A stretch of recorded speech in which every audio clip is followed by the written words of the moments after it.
Okay, part 6, Silent Distance. Oh? Oh, it's in now. Okay. Hunters of corrupted pursue the two of you relentlessly, their deafening shrieks echoing all around. A collapsed smokestack has fractured the road into winding paths as waves of enemies surge from every direction. Narvati and you fight fiercely as you navigate through the chaos. How can they breach so many corrupted? You roll to dodge an attack, then open fire to take out the enemy in front of you before glancing at Narvatia, who is equally surrounded. All thanks to that explosion. She swings her massive scythe, its deadly edge erupting with force, carving a path through a sea of steel and sending dust billowing into the air. Under cover of the clanging noise, a crowd that has been lurking in your blind spot suddenly lunges toward your back. Who gave you permission to touch my little raven? I don't know what. I like the nickname. Not quite. The scythe strikes from within the dust. Its ghost-like form hooking the crafter's body and dragging it to Narvatia's feet. She brings her right foot down, crushing the crafter's head into a metal pulp. Ew. Nice teamwork. Don't worry, little raven. I'll watch your back. Aww. Thanks, Narvatia. Having temporarily cleared the threats ahead, Narvatia takes a vial of serum and presses it against the device in her chest, beginning the injection. Oh? She lets out an almost inaudible grunt of pain before continuing forward to catch up with you. How are we going to shake the cards behind us? When my subordinates face situations like this, I usually advise them. If you can't outrun them, kill them all. Okay, the brutal force method. Okay. Turn around and take them all on? Sounds like a bad idea. Not now, little raven. You're a precious mission objective, and I won't risk your safety. Thanks, but it still seems like a bad idea, to be honest. Keep running. See that factory up ahead? Following your Vatia's gaze, you can make out a massive assembly plant rising from the hazy horizon, like a dormant beast slowly revealing itself in the red mist. Fighting indoors? We'll be surrounded in no time. But it also saves us the trouble of hunting them down one by one. Oh, true, but what's your plan? That's a Kartaki rocket factory. During the Golden Age, it helped humanity conquer the galaxy. Perhaps it will also help us if we get a bit more creative. Oh? Little Raven, have you ever seen a firework display? Yes, a lot of times. She glances at you with a mysterious smile. This time, we could be in the front row. Oh my god, look at that. That's smile, wicked smile.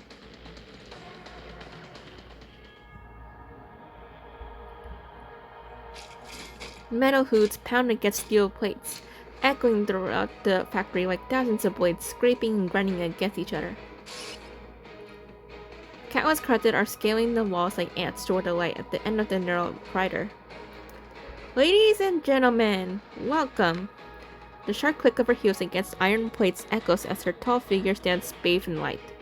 This is Kartaki, cradle at the eternal engine and one of the pillars that carry Actilic to the stars. Amid the thundering noise, Nervatia announces in a commanding, unruffled voice. The monsters lurking in the dark seem enticed by her words, letting out roars of fury as they surge toward her. People believed the achievements forged by their hammers would stand eternal. Yet a sudden catastrophe shattered the grandeur they had pridefully built over decades in a single night.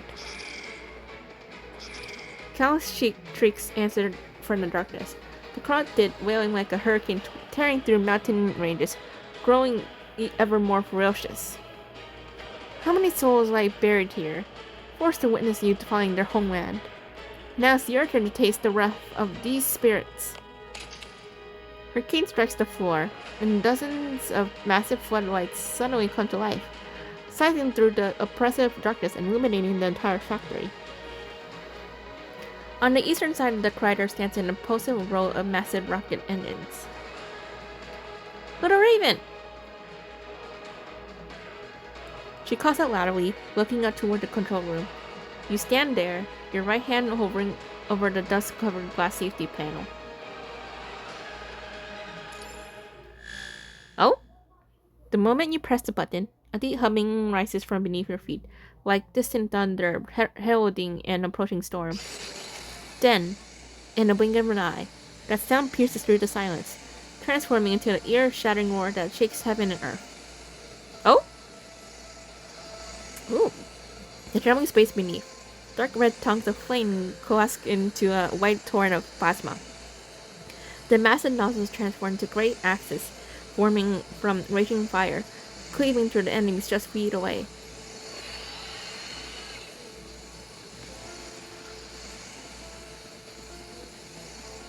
Under the colossal force of the flame, thousands of crusted are incinerated in an instant as they burst into brilliant white light before melting away into nothingness. Moments later, the liquid oxygen and kerosene that has lain dormant for years is almost spent. The plasma subsides, leaving behind pale gray smoke and a trail of scorching debris stretching hundreds of meters down the tunnel. Wow, that was impressive. Nervatia! Oh, Foggy. I take it back. You race down the long staircases, waving away the intense smoke in front of you as you search for any sign of your companion.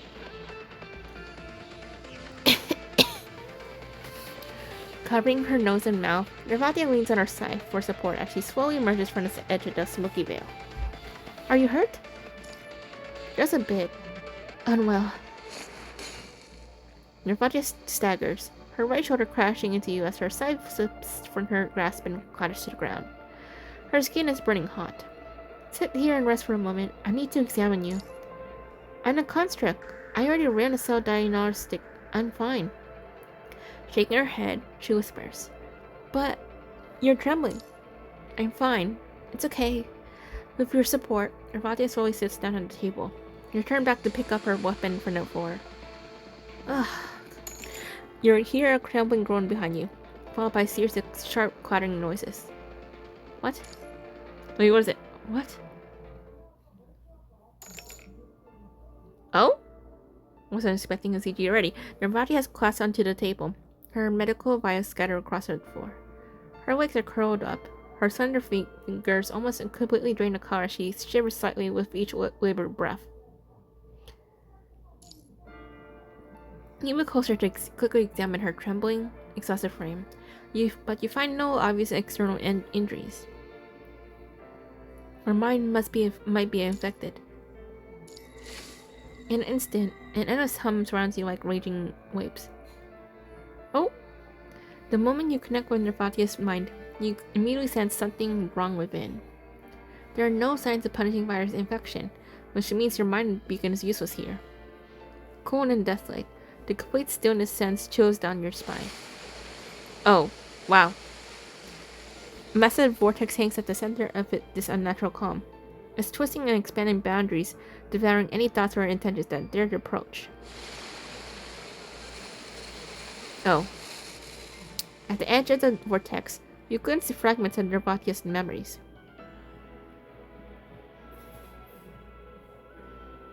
Little Raven.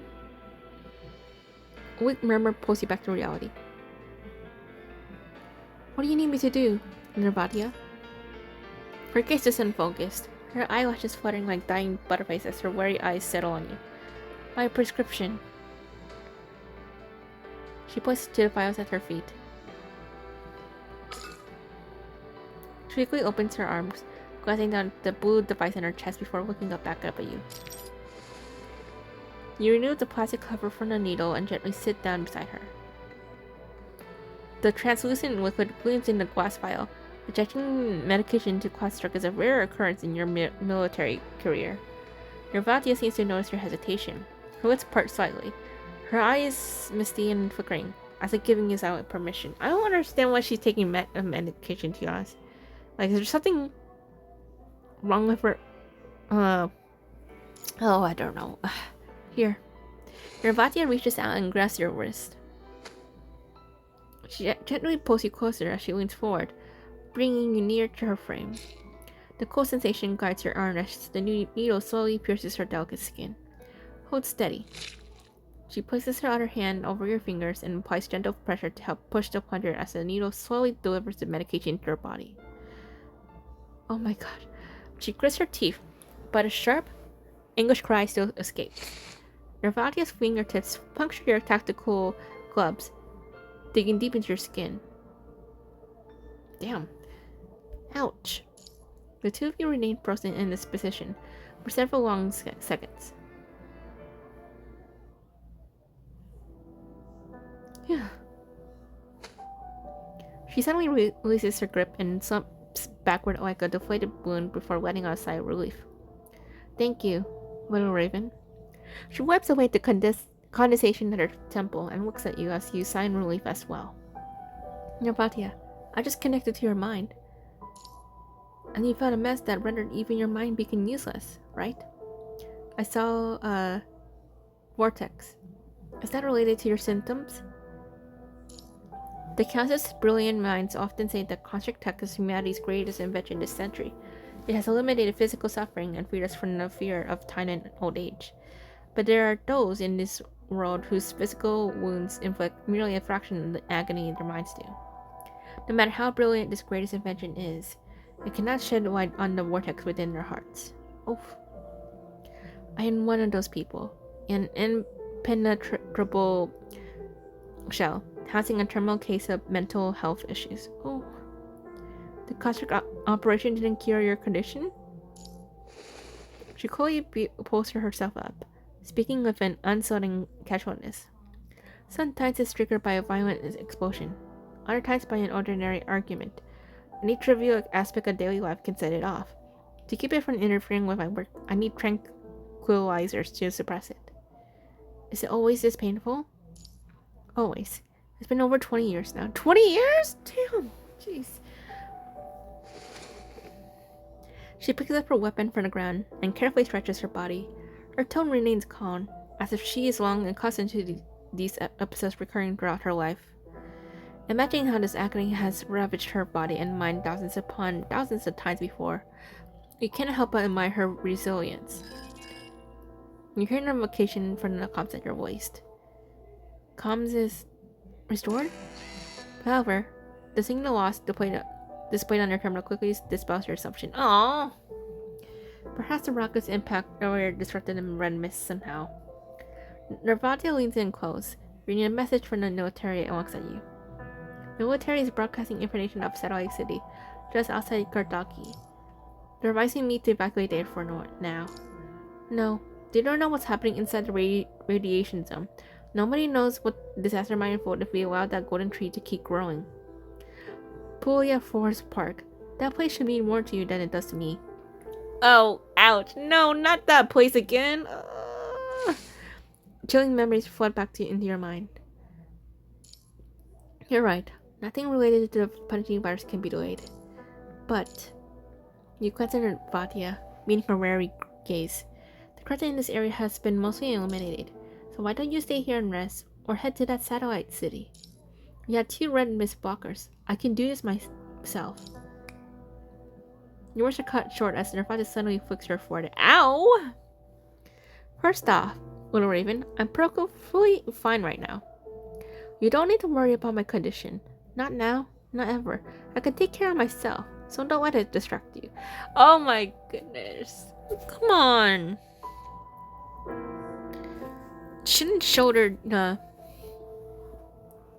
You shouldn't do this all by yourself, Nervatia. Oh my goodness. Kartaki was the frontier of mine research during the Golden Age, and Asimov sent me here to recover the lost data. Just like you, I also have a duty to fulfill. But I also have a more personal reason to be here. I need to uncover the true cause of the great Adelic explosion and find out exactly what destroyed my homeland. She stares at you, her eyes gleaming with unwavering determination. I've waited too long for this. Whether for duty or personal reasons, I won't let you venture in there alone. She moves closer, reaching out to gently brush the dust from your cheek.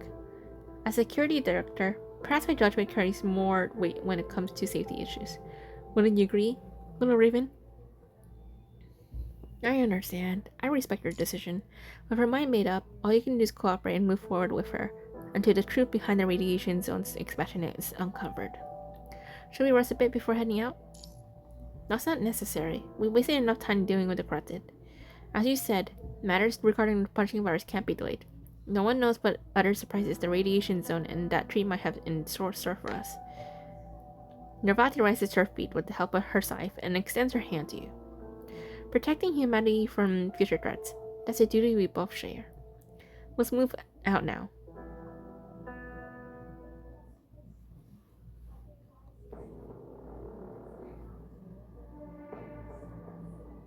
Oh? The metallic ring on the crushing blades reverberates in the air, followed by blood-curdling screaming that echo through the dense forest. Ooh. Just don't worry. Get behind me. Two critters stalk closer to the lingering mist like specters lurking in the night, their metal skulls emanating a dark red glow. Stay calm. Stay calm? Seeing his destroyed outsider at the base of a tree, the human draws a combat knife from his waist while stealing a glance at the refugee retreating behind him. Red glow flares, and a cold metallic shimmer cuts through the fog, lunging toward the man with deadly speed. Stay calm. I'll take you down with me! Get back! Oh? Oh my god, I forgot her name, thank goodness. A commanding voice rings out from above. With a silver flash, a metal chain whips down from the treetops, wrapping around the corrupted skull as it advances. An agile figure descends while gripping the other end of the chain, using momentum to hoist the corrupted off the ground in an instant, stabbing his neck with a loud crack. Don't just stand there! Get back! Yes! The corrupted shrieks, lunging forward at lightning speed. Well, aren't you eager? Don't worry, I've got enough for all you pieces of trash. Time seems to slow. Dust particles hang suspended in the air. She places the deadly blade mere inches away. She raises her weapon and, in a split second, has the creature's head locked in her crosshairs. Open wide! Time for a bullet feast! She pulls the trigger, and the gunpowder ignites with a roar. The bullet howls through the air, piercing the corrupted's forehead. As the rigid metal quartz falls forward, the female soldier steps slightly aside, letting it drop to the ground. Smoke drifts from the barrel while she smoothly rises to her feet, brushing her forehead and tucking away stray locks of hair. Take the refugees and get out of here quickly. This area isn't safe. That eye patch. You're... Just as the woman is about to turn around to leave, the soldier behind her calls out. What? Is losing an eye a big deal these days? Boss? The soldier's eyes widen as his combat knife falls from his hand. Jajinka! Oh! Wow. Upon getting a closer look at the soldier's face, Jajinka's expression also turns to surprise. Zhang? Hahaha! It's me! Boss! Zhang rolls up his sleeves, revealing an old childhood scar. Hi. When did you get so old? But that's the first thing you say when you remit. Okay. Ouch. I see your sharp tongue hasn't dulled one bit, boss. Zhang hangs his head in resignation. Well, why are you back in Kartaki? Weren't you... It's a long story. She glances at the mist spreading around them. This isn't the time we're reminiscing. Why did the red mist suddenly spread? What's the situation in the satellite city? I'm not sure. The red mist suddenly spread from across the river last night. The corrupted are everywhere, and we lost contact with Babylonia. The corrupted were hiding in the fog and attacking aggressively. Some government units were scattered and now mixed with refugees nearby, so I'm here to escort them back. So Kartaki is now isolated by the punishing virus. Sujinka furrows her brow. There are probably several thousand people in the satellite city now, including the refugees and scattered troops. Our forces can barely defend ourselves, let alone break through with all these people. The good news is that the red mist on this side of the river is quite thin, so it's not lethal yet. At least. Who knows what's going to happen next? Kartaki is too dangerous now. Are you still planning to go back? Hearing her question, Shang pauses briefly before smiling with resignation. Boss, undercut Kian through and through. Does the satellite city have high-caliber sniper rounds in serum? There are more enemies than I expected, and I need to restock more supplies. We do have those, but I'm coming back with you, then. Before Shang can finish, Jajinga's already on the move. Boss, are you on some kind of mission? What exactly are you trying to do? Dujinka holds up the letter signed Nervatia. I received information about the truth behind the great explosion, and I heard that here's a pot of emotion slowly surfaces as she lowers her gaze and falls silent for a moment before she carefully utters a name. Margaret. She's still alive. Oh? That means she was soon to be. Oh, okay. So that means like in the past she was soon to be dead, and then years later, okay, she's alive. Okay.